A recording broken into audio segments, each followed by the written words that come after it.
Welcome, everybody, and hello, Nate. Hello, Greg. Hello, everybody out there on the internet. We're back again for another What's This Bird Live, where my colleague Greg Neise and I, Nate Swick, will talk to you out there on the internet about birds, bird identification. Brought to you by the American Birding Association. You can find us at aba.org, aba.org/join. All of the websites and whatnot. We're excited to be here again. We made it back Yeah, we another did two it. weeks. We did it. We did it. We've kept to our schedule. Good It's for us. it's been kind of crazy, but we've been able to keep to the schedule. That's good. We have. We've done it. We're back. As many of you know out there, we at the ABA maintain a number of Facebook groups, a number of groups, increasingly on the internet, other places as well, Yeah, ABA community, where we talk bird identification with folks. We maintain these as an opportunity for outreach for the ABA and also to help people learn about birds and bird identification. Every once in a while, we get a few photos on there that are worth chatting about in a more detailed or substantive way, and that is what we do here on these yeah. live What's This Bird programs. We grab a few of those photos. We're going to walk you through a few interesting bird identifications using examples from our online resources. So Yeah, yeah, we've got that's some the good gist. ones. That's it. We've got some good ones. I think some seasonal ones. Yeah. Um, and also, I'm watching the comments on Facebook, and Nate is watching the comments on YouTube. So if you guys have something to say, a shout out, or a question, or a comment, please drop it in the comments. We are watching, and we've got Nancy Carpenter Kitchen saying, "Hey from Kentucky." Hey, Nancy. Um, We got a lot of and folks on YouTube as well. Buddy Yep, Campbell from Beaufort, Julie Willis from Sedona, Blaine Bowen from Arkansas, Scott Hickman, the Nags from Chicago, up in your neck of the woods, yeah, Greg, R.A. Davio, Scott Hickman, a lot of friends that we've seen before, and yeah. excited to have you back. You keep coming back. That's great. That's We great. love Welcome, it. welcome, welcome We back. love Whether it. it's your first time or hopefully not your last time, we hope you learn a little bit about bird identification. Yeah, we've got, and like I said, we've got some seasonal stuff happening here today. And finally, at least in the Finally. Great Lakes, I don't know what it's like where all of you guys are, but in the Great Lakes, fall has finally arrived. Yeah. Almost a month late, but better late than never. It's And chilly in the evenings. It's warm during the day and mostly chilly in the evenings, and that is fall. For me, this means sparrows and hawks. Yep. Late warblers. A lot of good stuff out there. A lot of confusing stuff out there, and we're happy to work you through it. Yeah, and speaking of hawks, I mean, you guys that follow us and might follow me on social media, one of the things I really get into is trying to see how many birds I can identify flying over my tiny little backyard. And this time of year, I really pay close attention to the winds and try to get some birds. And boy, we just haven't had anything, and it doesn't look Hmm. good for the next couple of weeks. Usually by this time of year, we've had at least a couple days with strong west northwest winds, which is what you want because it concentrates the birds over close to Hmm. Lake Michigan. And we just haven't had anything but black winds or strong south. And so this fall, I mean, the passerine migration has been pretty good for us here in the Western Great Lakes, but hawks and day flying birds, vismig, has been really lacking. And so I don't know what it's like for you guys where you're at. I know that people in Detroit have had a fairly decent hawk season, vismig stuff so far, but not here in Northern Illinois. I'll say that. Yeah, they don't like moving. They don't like crossing the water, so they do tend to get stacked up right against it. I can see how some west winds would be very helpful for you, Greg.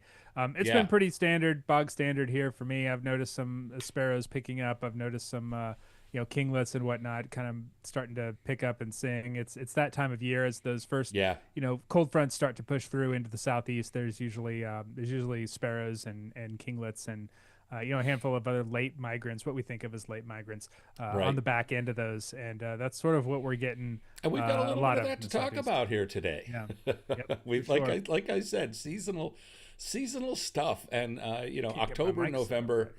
October and November are my favorite times to bird. I Mm, think. I mean, yeah, I mean, other than the peak week of May, which It's short. It's for short. almost anybody, it's the best time. But like you said, it's short. October, November, and into the middle of December is just it's nonstop good birds, some great birds, Rarity some season too. exciting rarity Yeah. season, exciting days, and yeah. So that's I look really forward to this time of year, and it's the time of year where you can get uh, checklists, a day list with all kinds of things from warblers to ducks to loons and birds that Hmm. you expect later in the year. The first ones are coming through now, and warblers and things are still hanging on, especially when you've had warm weather like we're having right now. So yeah, Absolutely. it's an exciting time. Yeah, some shout outs to some folks that are coming in. I have a question. I'll get to that in just a second. But first, Blaine Bowen, 5-year marriage anniversary, listening in with his wife. Congratulations. Congratulations, Please. guys. Glad you'd spend it with us. That's Yeah, no that's comment. flattering. Thank you. Yeah, thank you. And Sarah Coffey, who's a regular here, Nice. asks, are there ever eruptions for Cooper's hawks? Well, yeah, it started about 15 years ago Yeah, and right. hasn't Yeah, stopped. that was sort of my sense too. Yeah, I don't know that Cooper's hawk itself has eruptions because I don't think they migrate a ton. I mean, you do see them picked up on hawk watches, but they're not a super common bird on hawk watches because they don't migrate in numbers. And they, they're always around, and there's a lot more of them around in the cities than there used to be. There were Yeah, 10, 15 years ago, and that may be what you're noticing. They don't and erupt in the way that like say a goshawk might, because goshawks do that from time to time, or more or famously used like to. pine siskins. Yeah, used to pine siskins or crossbills or any of the winter finches. They're just kind of always there, but there might be times of year where you see more of them than you typically do. And this is probably a good time of year for that. Yeah, yeah. Daphne and Rose says stuff is flying constantly in North Florida. So hopefully some good fun stuff to watch. Um, but yeah, well, anyway, so like I said, we've got some fun birds to get to. But first, I want to tell you Speaking about of Florida, our. Yes, speaking of Florida, I want to tell you about our ABA Community Weekend coming up the end of the month, the 25th and the 26th in Fort Myers, and a lot of cool things happening. There will be a couple of speaking events, and there will be, of course, bird walks. There will be birder socials, birds and beers, guided walks at 6 Mile Cypress Slough Preserve, a digiscoping workshop with Jeff Boughton from oh, Kawa Boughton. Scopes. Yep. Yeah. Love that guy. Oh, and And I'll be there. oh, I'm and coming you'll be down. there. I'll be there. Look at So if that. you're Our own gonna Nate in the Swick is Fort going to be Myers there. area, yeah, and we'll probably miss the. I think it's 2 weeks from now, so we'll probably miss the what's this bird that week because I will be in Florida. Unless I'm down there early and I can do it from We the could, hotel room, we might be we able to could, figure yeah, that we out. could, we We'll could, we we'll could play it do by it ear. from the We'll play it by event. ear. Who knows? Yeah. We'll see. Yeah. So yeah. So if you're from Fort Myers in the Fort Myers area, please register. Everything of the community weekend is free, free, free, free. Yep. And we just ask you to register so we know how many folks are going to be there. But come on down and join us. It's going to be a lot of fun. Yeah. So, and Always just go good to birding in Florida. aba.org. The link is right on the homepage there right now, so you can get to that. But speaking of getting to things, oh wait, Cinnamon Stewart says Professional. 1,068 white-throated sparrows have come through the banding station this fall. Kinglets haven't even shown up in any great numbers. Lots of migration still happening. I don't know where that is, Cinnamon, but that's a good number of white-throated sparrows. That's a lot of white-throated sparrows. That's a lot of white-throated sparrows. So let's get to some birds, and the first one just happens to be A sparrow. a sparrow. It's sparrow season. It's October is sparrow really a season. great time of year for most of us in the ABA area to enjoy migrating sparrows. They tend to peak after all the warblers have passed through for the most part. So there's a lot of different kinds of sparrows coming through, and of course, it kind of ends with the birds that winter here. There's a lot of sparrows that winter across much of the continent. Your white-throateds, your white crowns, your songs and swamps from that Yep. breed in parts north. But always it's a great time for sparrows. This is a sparrow. Why is it a So, sparrow, Greg? Because it's well, streaky and brown, and it's got a kind of a conical short got kind bill. of a conical bill, and yeah, I was going to say that usually we kind of start back up a little higher on the ID key, but I Hmm. think today we're going to kind of be a little more cut to the chase because Oh, we okay. got Let's do details it. to talk about. So Details. instead The of deets. Give us the deets. starting with is it a bat, a bird, or a plane, we're kind of going to jump straight into what the choices are. Um, and this one, if you're a regular on What's This Bird, the Facebook group, this one caused some discussion I can see why. with some very good birders kind of disagreeing at flat out and coming up with long long what's the word I'm looking for here, Nate? Justification. Justification of why it was one Yeah. thing or another. Yeah. And I feel pretty strongly about this bird's ID. I feel pretty confident. But so we've got a bird with a definitely streaky. We see some streaks on the flank. It's got streaks on the back going all the way down the rump. Tail doesn't look too long, but it's not super short. The face pattern it's got some face pattern, but it's not super bold. Can't really see colors too well. I mean, the image is kind of flat and backlit. Hmm. It's a beautiful fall image, though. I mean, this kind of image just like Yeah, it really says says fall. it says fall in the Great Lakes to me. Yeah. Yeah. um, and we've got a bit of some stuff going on the Malar, and so the discussion. Well, we can rule out a bunch of I birds. mean, So we can break a useful thing to do with sparrows is to kind of break them into genera, break them down yes, into the genus, and I think we can pretty safely do this with this one. The three biggies for most of the ABA area are Melaspiza, Spizella, and Zonotrichia. yeah, Um, it's not a Melaspiza are zono. it's not a zono. Those are big bodied, deep Yeah, bellied birds. They tend to have a lot of black or gray on yep. them for the most part, and this one doesn't really have any of that. So This bird zono's looks out. rather dainty. It looks dainty. It's very streaky, and the streaking on the sides Yeah, definitely rules out a lot of the Spizella sparrows, which are your clay colored chipping. yeah. Um, maybe Brewers, we all would of that. throw we'd throw American Tree in there as well, even though it's not a Sure, Spizella and anymore, field. but it's kind of Spizella like, yeah, and field.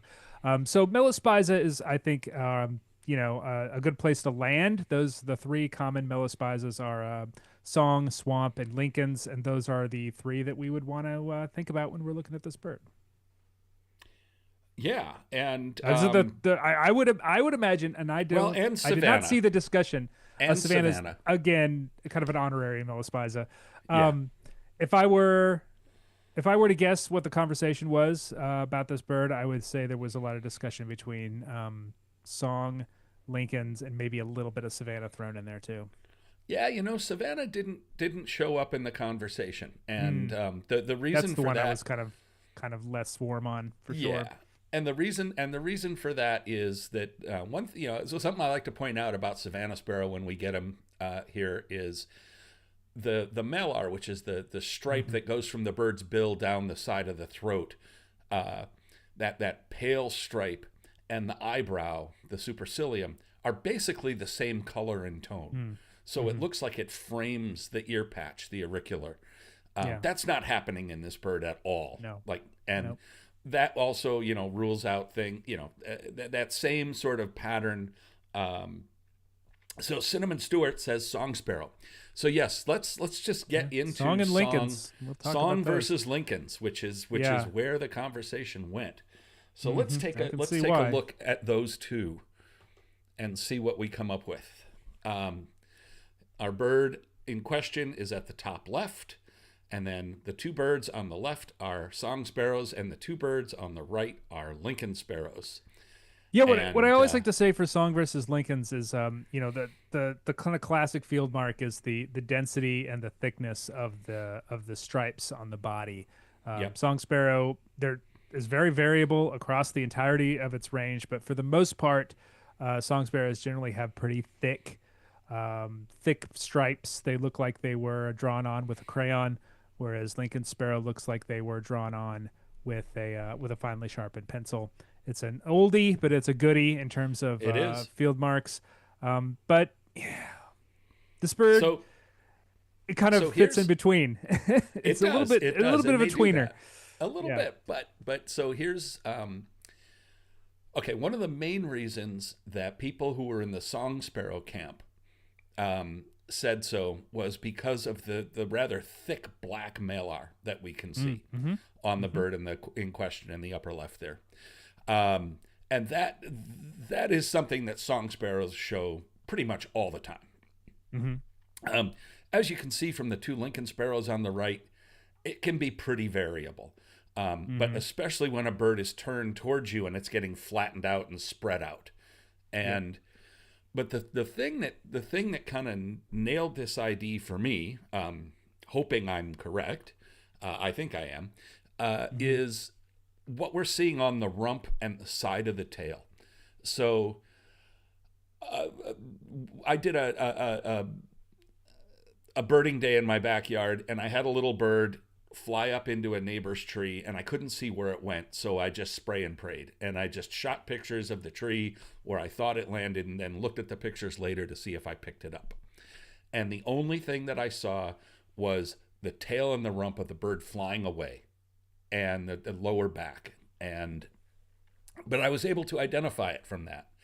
And it's the same pattern that I see here in the bird in question, and for that reason, and the as you said, the density of the flank streaks. I'm calling this a Lincoln sparrow.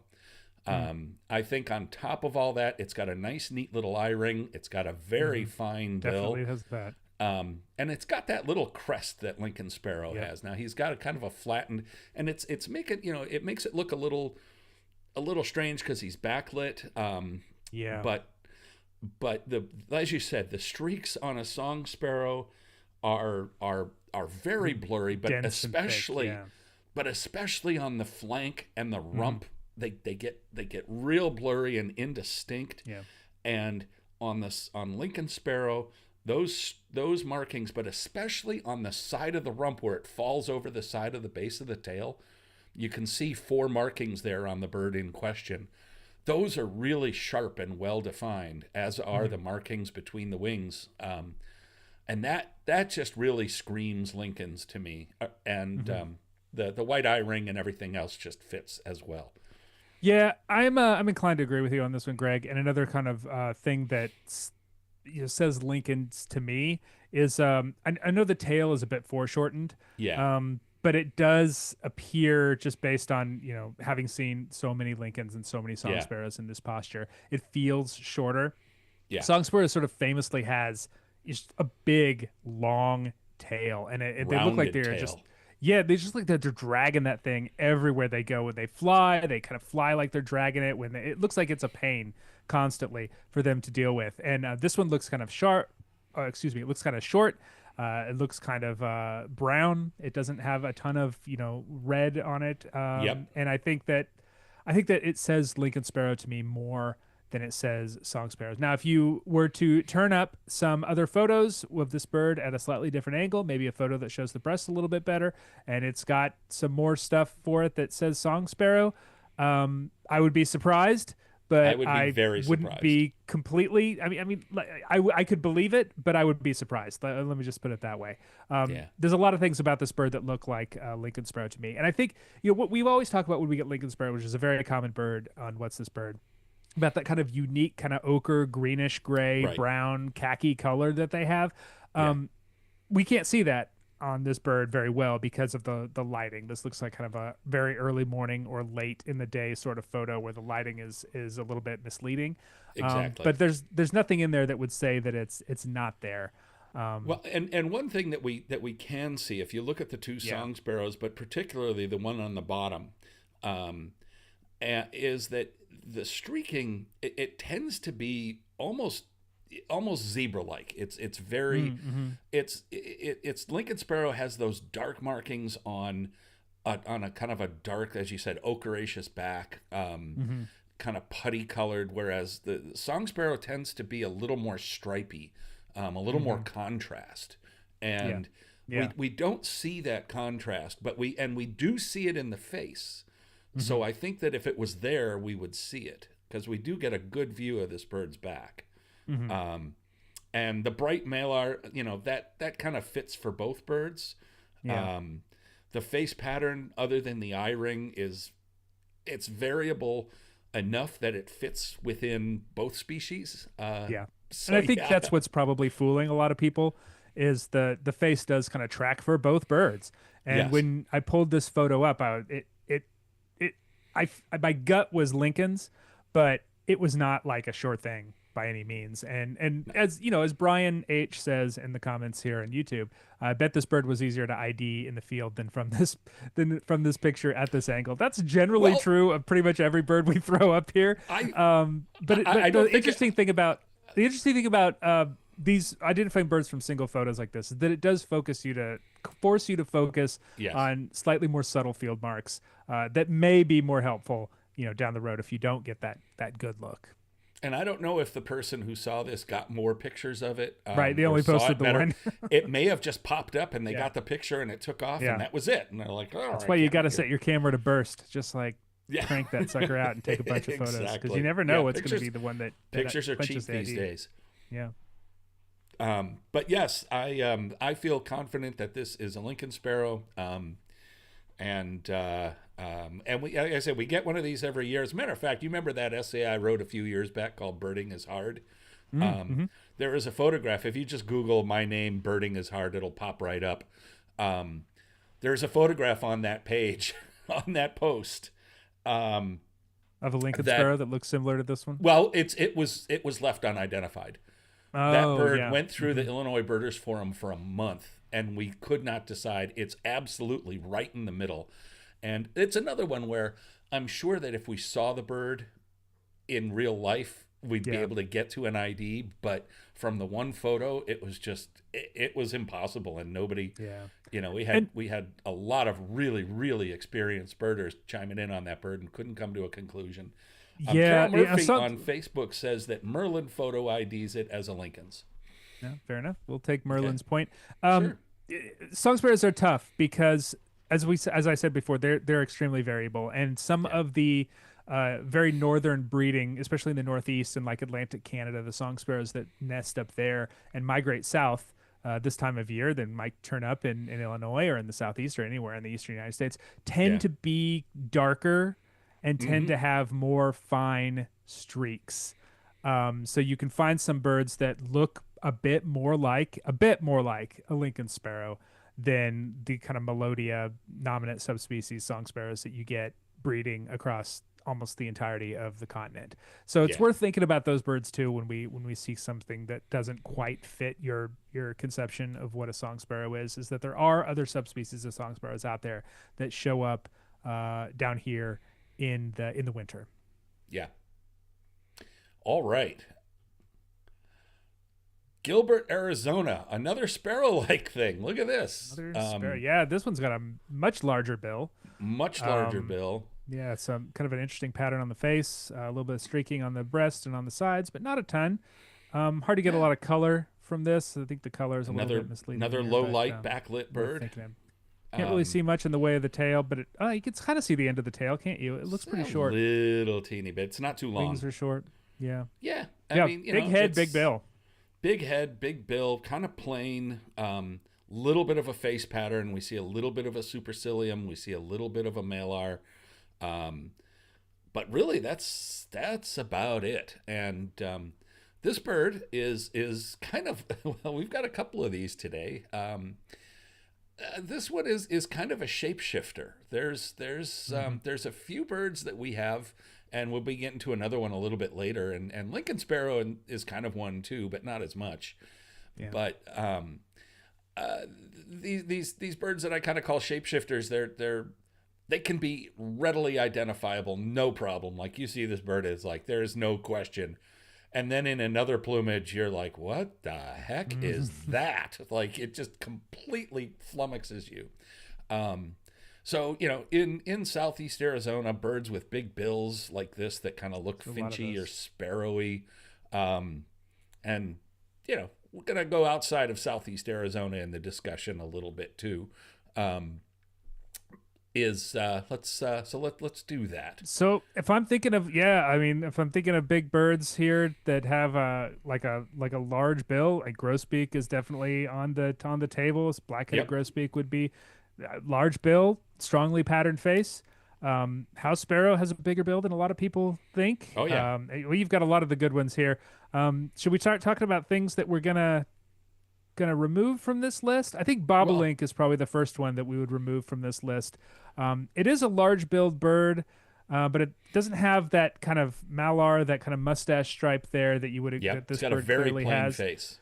It's got a plain face. It's got a smaller bill, a little bit longer, a little bit And I think thinner at the base, and very long black-headed wings. grosbeak in all plumages, I think we can rule out because it just has always has that strong face pattern.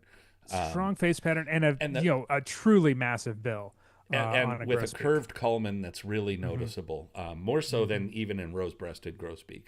Yeah, Um, and bobolink, as you were talking about bobolink, that's another one of my shapeshifters. for sure. I cannot Especially in the count fall. as well. Yeah, I mean, in the spring, they're immediately identifiable. Well, the Yeah, males are usually have a anyway. few males around. Yeah. Yeah, and but in the fall, they get mistaken for LeConte sparrow. I mean, LeConte sparrow a Yeah. lot. They look a lot like LeConte sparrows, Nelson really. sparrow in the salt Nelson marshes in sparrow. the southeast. Yeah. Yeah. So, moving around here again, brown-headed cowbird. The shape is right, kind of. Hmm. I mean, the build size and Not too everything is far off. good. But cowbirds, even a brown cowbird, and I don't mean brown-headed. I mean a young brownish brown-headed cowbird. Um, they really, and this goes for bronze too. They're really gray. They're Hmm. not. They never have the fine streaks like this. They get mottled. They get kind of blurry. Hmm. They don't really have anything that really looks like this. They So tend to be really, kind of longer and lanky too, with kind of longish wings. Not yeah, chunky and big headed like this bird is. yes. I mean that leaves us with Dickcissel and house sparrow, which really are way more alike than people would think. Frequently hang out together too in the And they winter. and that's in the winter. A Dickcissel will hang out with a flock of house sparrows, and it's worth checking your feeders if you're in Dickcissel territory or anywhere Yeah. because they do get around. Um, and one thing about Dickcissel versus house sparrow is they both have the same back pattern. They have Mm. this bold, dark, and straw-colored stripes and a pale gray rump, and they blend in with house sparrows. And I think we've kind of given it away that our bird in question here is a Dickcissel. Um, Yeah. Uh, thing about fall birds, especially kind of younger fall birds, is that they don't always show the dramatic field marks that the adult birds right. do, but they show shadows of it. We talk about this with warblers a lot Yep. too. You can usually see a little bit of the field mark. An adult, spring, summer Dickcissel is going to have that kind of glorious yellow breast with a black mark across it, and a really strong face pattern with yellow eyebrow and yellow kind of malar mustache almost there. Bright chestnut Um, shoulders. yeah, it's a really pretty looking bird. It Um, is. and this one has that stuff, but it's all muted. It's like Yeah. looking at a blurry photo of one. Um, but you can still see shades of it. You can see the yellow, and I think that's accurate. I mean, it's Yeah. hard to No, I think get it's color accurate. from a lot of these photos sometimes, but there's clearly brighter yellow on the flanks and up towards the breast than there is on the belly. And you can see the shadow of that face pattern. You can see the yellow eyebrow. You can see the yellow kind of going down the mustache there. Yep. Um, and thing about Dickcissels is that they are big headed and they are big billed, and that sort of stuff stands out all the time. Yeah. Absolutely. And yeah. So this is a Dickcissel. And so I said, check your winter house sparrow flocks wherever you are. For sure. I And remember many years ago when I did the Super Bowl of birding in Essex County, Massachusetts, and there was a wintering Dickcissel up there, and it was in this massive flock of house sparrows that was coming to some person's feeder, and so we rolled up to find it, and there was just like a carpet of house sparrows, and it is hard to pick a Dickcissel out of there, especially when all the birds have their heads down, Right. scratching at whatever seeds are on the ground. They look very very similar. Well, I like I can't said, recall that what kind back of color. pattern is damn near identical. Hmm. It's really because it's kind of unique. Those are really the only two species in the ABA area that have a pattern like that. If I can't think of anything Hmm. that's sparrow like or Sparrow even like, yeah. or even that would be remotely similar that has that sort of bright straw, those big bold straw colored stripes Hmm. on the back. I mean, uh, redneck phalarope maybe. Yeah, right. That's unlikely Yeah, in a flock of house sparrows. Chris unlikely. Ortega makes a good point. Grosbeaks, like rose-breasted and black-headed, are in the same family as Dickcissel.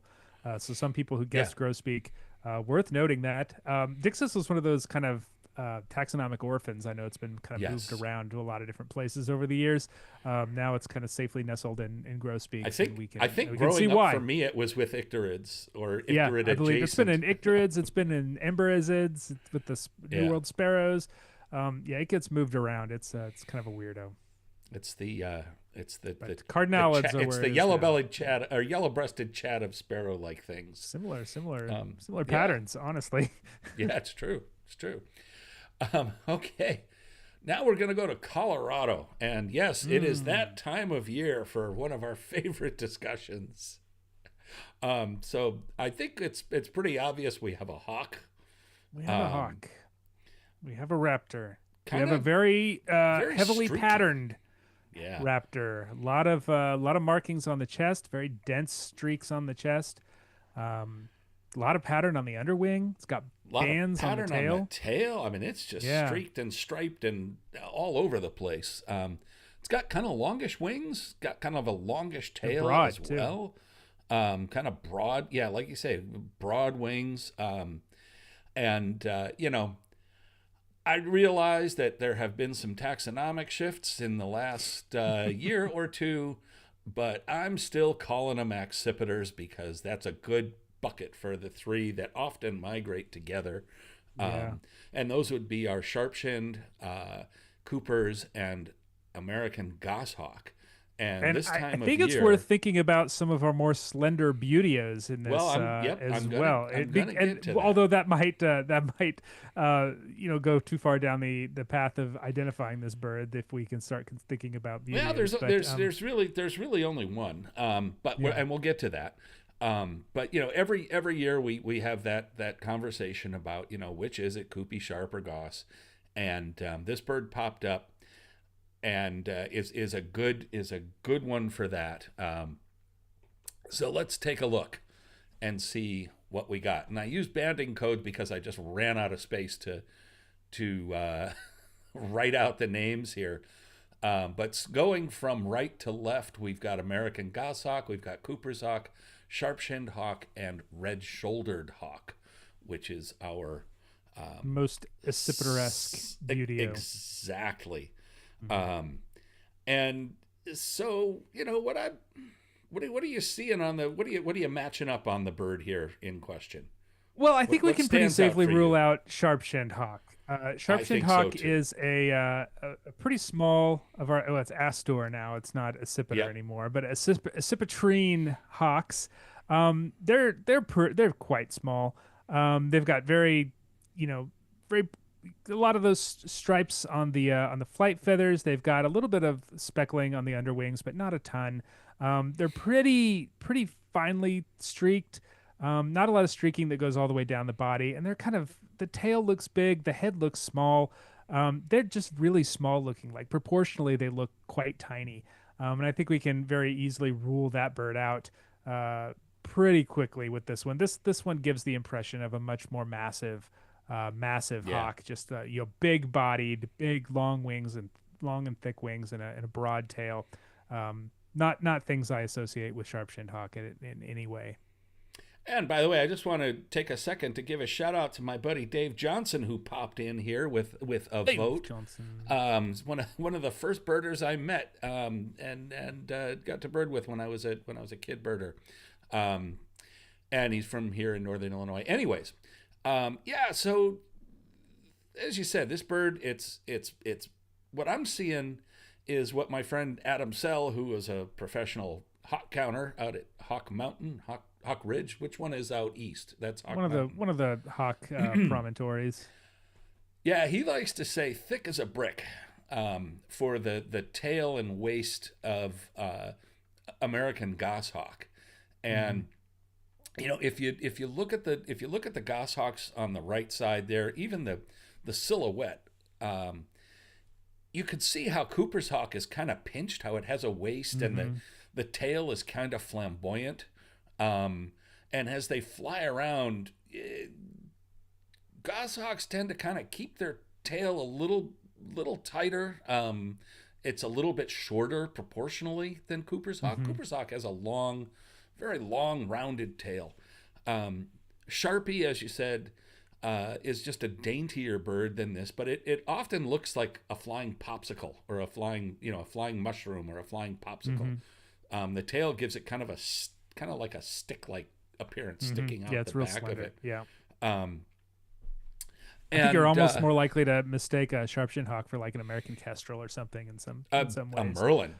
Merlin, yeah. Yeah, I've had a Merlin chasing a Sharpie or vice versa. I forget which it was, but I got the two of them in the shot, and I was like, wait, which is which? Are they both the same? It's like, what is going on here? Yeah. Because they were pointing their, the Sharpie was pointing its wings and they can do that, yeah. Vice versa. Of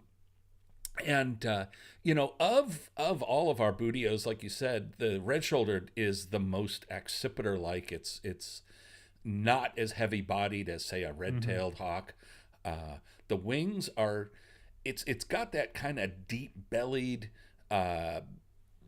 broad wing, but the wings aren't short like a broad-winged hawk. I mean, broad-winged hawk is really compact. Exactly. It doesn't have that sort of shape, and this red-shouldered and American goshawk, really, those two can be maddeningly difficult to tell apart in for sure. certain circumstances. And that has a lot to do with, as you say, that thick as a brick, that waist of the American goshawk and the thickness of the wings as well. Like, it looks like a buteo. I think you're more likely to mistake a goshawk if you really get a look at one, soaring at distance with something like a red-shouldered hawk than you would with a Cooper's hawk, just because it does look very buteo-y. Even though it's the only member of accipiter left in North America, it looks more buteo than some of our, they're Astor now. Whatever. I don't know how we're going to call that collective anymore, but I'm calling them accipiters. I don't care. Yeah, it's big-bodied. It's very densely streaked all the way down the body.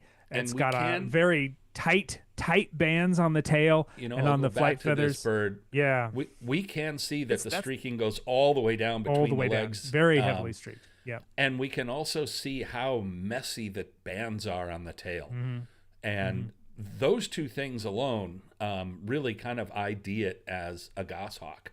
Yeah. We've got those messy bands, especially in the middle. Cooper's hawk usually shows really 3, sometimes 4 very distinct tail bands, reasonably broad. Yeah. So this bird is an American goshawk, and a really nice look at it. Yeah, and I would think red-shouldered hawk also extremely rare in Colorado too. So goshawk fairly common up in the high elevation conifer forest. I don't know how far down they get. Probably pretty far down. They're pretty active. They do pretty well. And Dave pointed out no wing crescents. So as red-shouldered hawk, as we can see in the upper red-shouldered hawk, it shows those pale crescents in the outer primaries. But you look at the one below, and sometimes you can't see that. Now, when the bird is soaring around, you can usually get it. Yeah, I would say if I had a red-shouldered hawk in similar lighting as this goshawk, I think you would probably see it. But that's not to say that if it banked, they would sort of disappear. Right. It's about the light kind of passing through those feathers on the end of the wing. Absolutely. Yeah, goshawk, great bird. More distinct than people think when you compare it to the other accipitrine hawks. Now we're headed to Canada. And yeah, what is it? We've got a kind of a ducky looking thing here. And Yeah. Looks like a rubber duck. The first thing Painted it black. does, painted black. It's a Stones duck. Yeah. That, I see a red duck and I want the it to be first black. yes, well, that actually kind of works here. Yeah, right. Is it a ruddy duck, which is a red duck? It is not. Well, see, I was going to say, one of the first things we notice is that this bird's tail is cocked and it's holding its tail up out of the water. And there's really only a few of our ducks that do that. And yeah. Or any of our water, any water diving. birds. Some of our dabbling ducks do that a little bit. Well, there's mallard and whatnot can look like that sometimes, but not. They not can, but they're not all black for one thing. Yeah, they've got longer necks. Yeah, and, they're shaped completely different. Their Yeah. body is longer too. They're not as compact as a lot of our diving ducks are. Front to back. Dabbling ducks are more buoyant. They tend to they sit higher in the water. They sometimes look like their butts stick up in the air. Of the low swimming, which are usually diving ducks, but there's a lot of other diving birds like loons and grebes and so on and so on. Those birds typically don't, loons and grebes don't really have tails to speak of. No. And they certainly don't stick them up in the air like that. Maybe a gallinule or a coot, not really though. Because we can see coot this would bird not have has a bill like that, and it would. Well, be I was white. just say because we can see this bird's bill, it's got a big duck bill. So I think we can go straight to the diving ducks here, and there's 4 or 5 that are dark with white patches on the face. Yep. To choose from, and so I thought we'd talk about those because they always confuse people this time of year when they start moving around. Scoters, scop, and ruddies. Scop, I have never seen a scop cock its tail up like that. That's a good point. A good point. I was thinking of dark birds with white on the face and not the tail thing. Yeah. But yeah, you're correct. The tail would really eliminate the scop. Yeah. And so, we've got the ruddy duck, the 3 scoters, and harlequin. And I think looking at the bird's bill, we can just immediately get rid of harlequin duck. Harlequin duck has a dainty bill. It's more like a bufflehead than anything else. Bufflehead might be in here too, but I didn't want to clutter it up too much. And bufflehead's another one. They generally have a lot of white on the body. It's got a lot of white on the body. I realize again this is another backlit bird. But these 5 here are the 3 that routinely cock their tails up like that when they're out swimming around. Black scoter. Face pattern just doesn't look right for black scoter. Now, no, it's clearly got variable, but the bill is. It's clearly got two spots. It's got 2 white spots on the face, which I should rule out black scoter. Should rule out ruddy duck too, though there are other things that rule out ruddy duck. Female ruddy ducks, the face pattern on a female ruddy duck stripes. It can get kind of blurry. Whoops, my dog just walked in the room behind me. Yeah, ruddy duck got that big bill, but it's kind of a concave. Yeah, like a ski slope rather than I don't ski. So but we can see that the really thick base of this bird's bill, and that I think that and the face pattern, as you said, kind of rules out ruddy duck. So we're left tail with is too short for ruddy duck as well. And the tail, tend to have ruddy a pretty duck, long and tail. Ruddy duck is a super compact bird. It looks like a softball with a tail sticking up out the back. Yeah, like a pan, like a soup pan.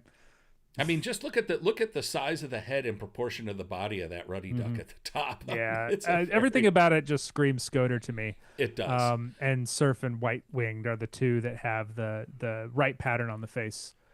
For that bird, and they both would be reasonably common in the Great Lakes as well, because they winter in huge numbers on the Great Lakes.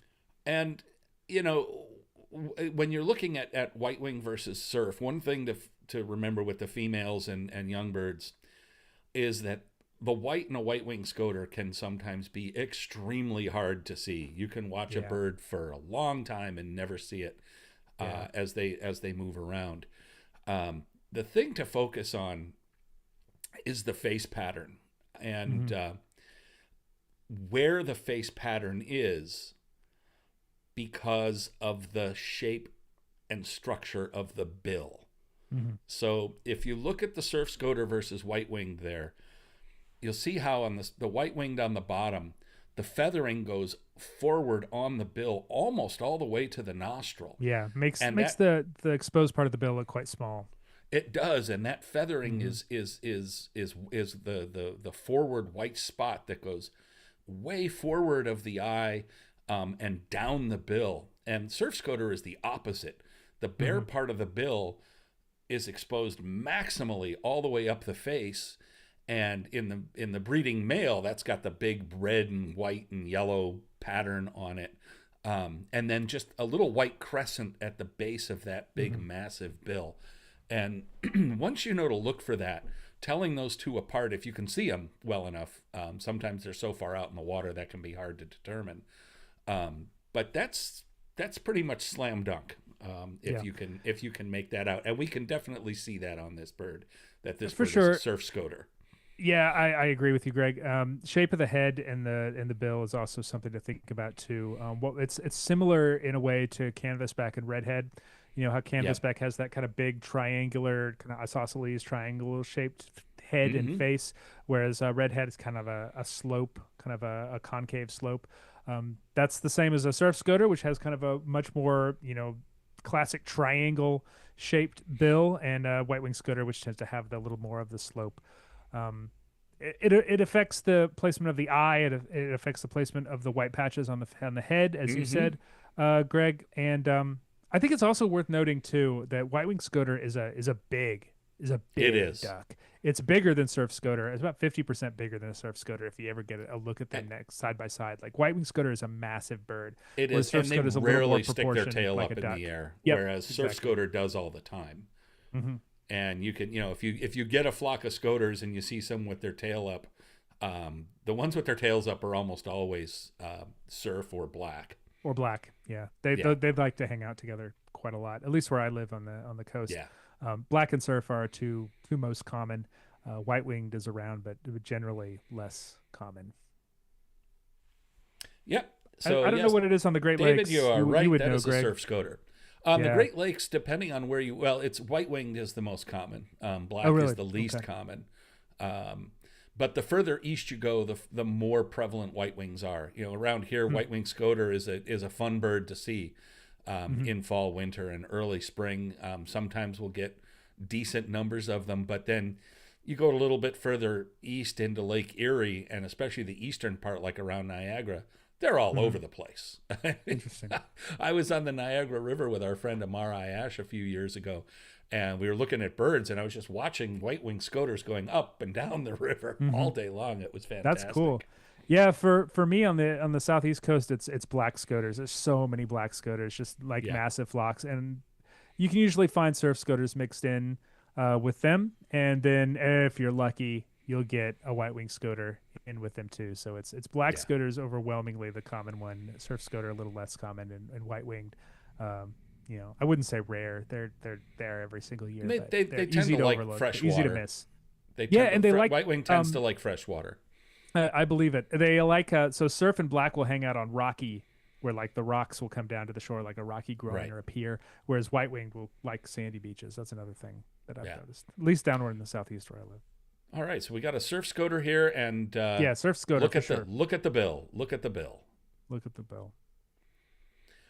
And this is our last one here, and it's another one of these kind of shape shifting and sort of birds Mhm. that always, at Always this trips time of people up. year, it always messes people up. And one of the things that when I'm putting this show together, one of the things I like to do when I'm picking birds and picking how to put the comps together and all of that is I use the Sibley app.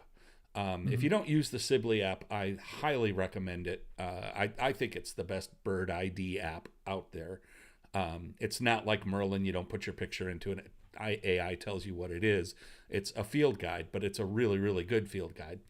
And one of the features it has is a little button at the bottom right of each species, details, that pulls up all the similar species according to David Sibley.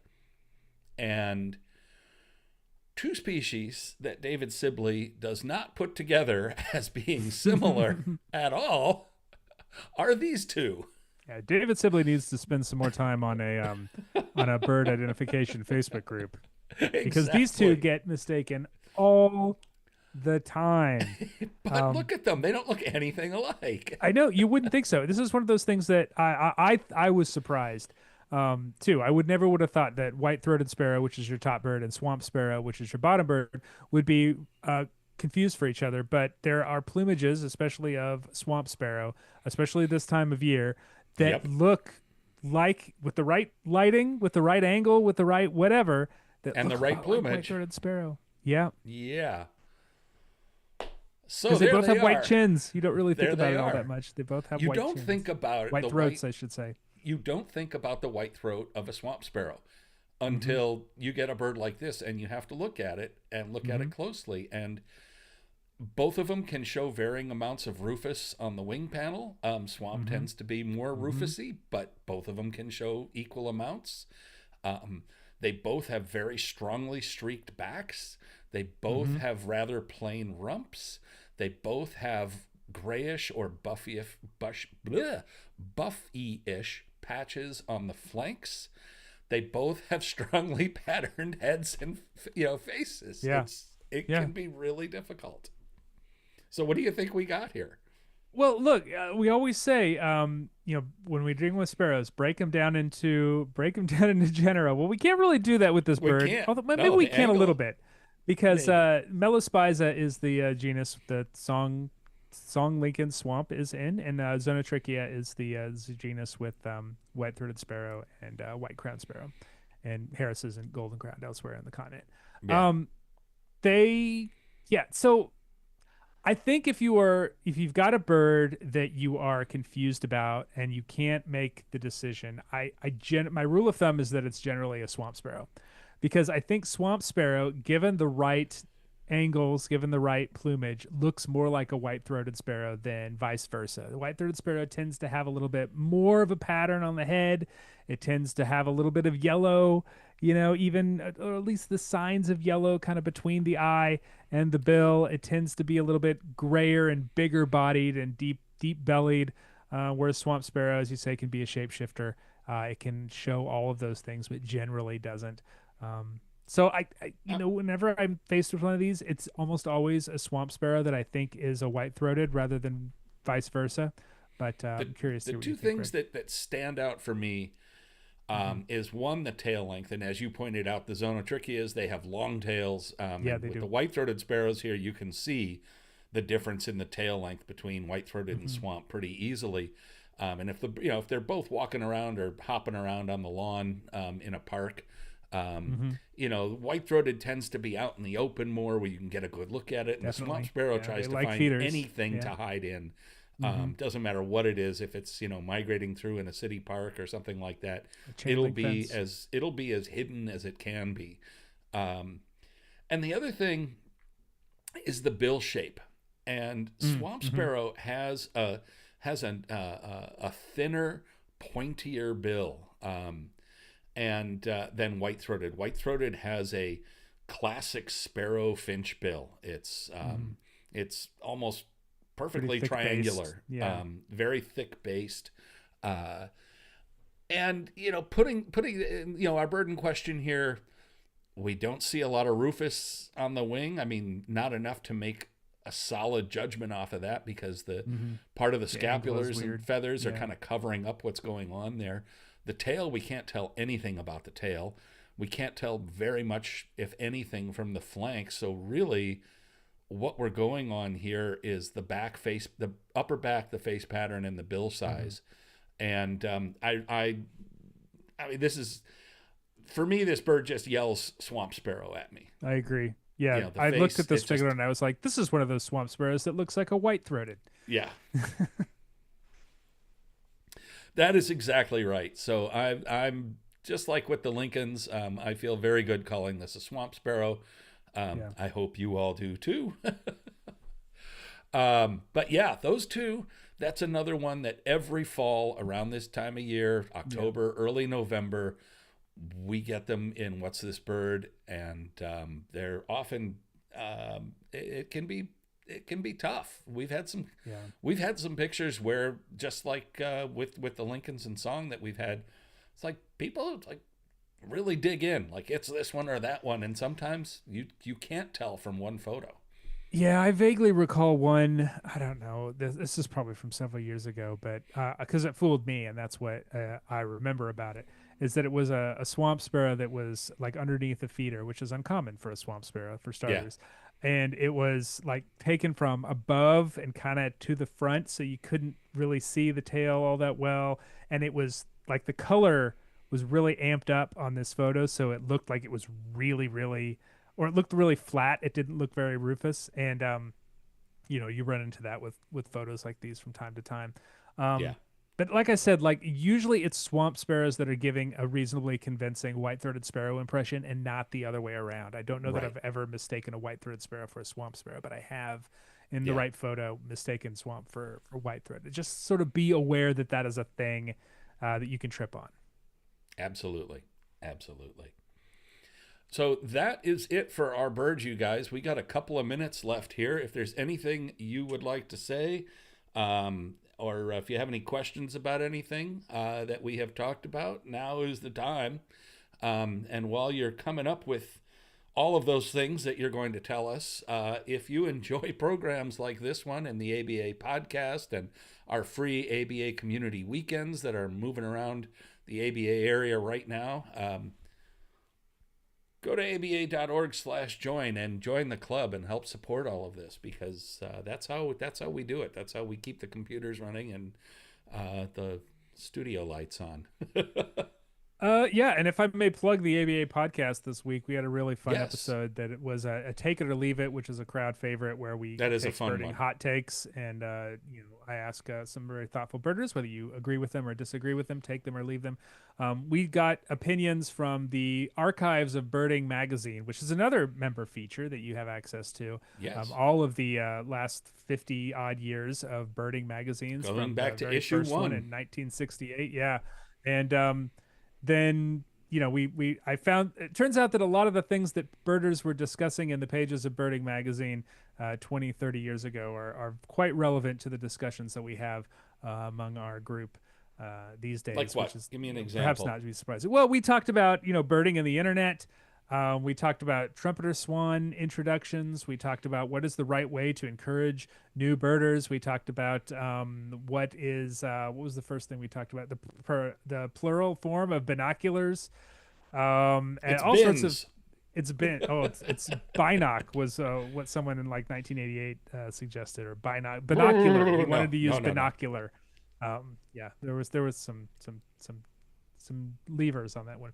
Anyway, some great discussion with Tim Healy and Martha Harbison, who are obviously very thoughtful Yeah. and opinionated birders. There was a fun conversation. You can find that wherever podcasts are. Sarah And Coffey says, Nancy, "I like the random number generator." Yes, you'll be excited to know that I had Ted back, and that'll be next week's episode. Nancy asks, what plans have you got for a big day? And I don't have any at the But moment. personally, Um, yeah, I, I don't have any at the moment. I've done a lot of them, quite a few, over 40 if I remember correctly. Greg's a big But day king. but I don't have any plans for anything now. Although if we do get some good northwest winds, west winds, I will be out in the yard all day long, and that's kind of a big day. See how many things I can get in the yard. And that's one of the things I love about big days, is the challenge of finding as many things as you can in a defined place, in a defined area. Yeah, And I'm not a big day fan. It's not my kind of preferred type of that's birding. But if you that's like it, fine. more power to you. There's no wrong way to bird. I do. I find Enjoy it doing your big exciting. days. Yeah, do it Yeah. by all means. Not for me, but please. I enjoyed like hearing about them and seeing the numbers, and the logistics actually legitimately interest me. I think That putting that is together the part logistics that for really a big does it day for me, kind of is the cool. logistics of figuring out One of the Yeah. most, one of the most, I just don't like to do them. I will plan yeah. it. I just don't like to do it. I did a big day with a couple of friends in Lincoln Park in Chicago where we birded the entire park from one end to the Oh, see, other that's in fun. an entire day. I like a small scale big day. And Yeah, just that's good tried to stuff. find as many species in one city park as we could. And we wound up with like 106 or 108 species, which was pretty darn good. Yeah, almost 10 years ago, I got to travel to Uganda with a bunch of birders, and oh my God, Rob Ritma and I were together. He's a Indiana birder. If you've done Biggest Week, you certainly know him. We had like a spare day that not a lot was going on, so we did like a big day in Entebbe Botanical Gardens, which is like kind of this famous birding site near Kampala, right on the shores of Lake Victoria, and that was a lot of fun because we found a lot of birds in Yeah, one little I would tiny imagine. spot. I would imagine. Yeah, we were like, I forget. I have to go back. I think it was like 160 or something. It's like the most I'd ever seen in one day. Good That's fun phenomenal. stuff. Yeah. So my friend Dave Johnson says he needs a LeConte sparrow for a yearbird. Well, they're out there, Dave. I see a lot They're of out there. pictures on the internet. They're never People easy are to seeing them. find. They're never easy to find.